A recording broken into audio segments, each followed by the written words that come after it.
I know it was like that love initially, but like what kind of really kind of like sparked you to really kind of like you said, take those classes and really take it more serious? Well, when I went to Fort Valley, that was one of the backgrounds I knew I wanted. I was very much an art student. I was into graphics, and that's what landed me in the field of mass communications, working in live TV. Eventually wanted to just do live graphics, but that, of course, took its own course, working in TV production. But I was already wanting to enhance what I was learning. And so at the time, the best course was take a piano class and learn, some theory. But I remember Mr. Mathis was an elder professor, and he said, "You got everything." My grade for the whole class was based on make up something at the end of the semester. And that was what I did all the time, just make up music. And so he just gave me an A, and I was like, I didn't learn nothing. He said, "No, you got it. You have everything you need. You can create music. And you just keep developing what you're doing," is what he told me. But the real spark to have to play music was when I heard reggae music.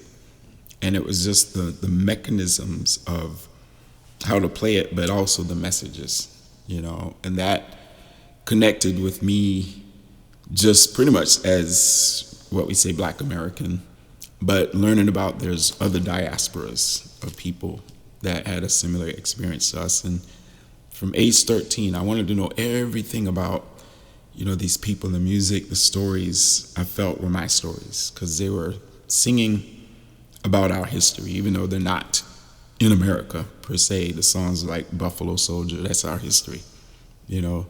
Other aspects of struggles and progress of African people globally. So there was a sense of being connected to something, bigger than just what was around me. Most of my peers was listening to Prince, and of course we all love Michael Jackson, James Brown, but I was also listening to groups like Steel Pulse, Third World, Burning Spear, and of course Marley. Marley wasn't even the first one, but it was just that message and that vibrancy, because it was at the time a new genre. The bass lines was different, the rhythms were different, and every once in a while you hear it on the radio, like when Musical Youth came out with Pasta Dutchie. Who's heard that?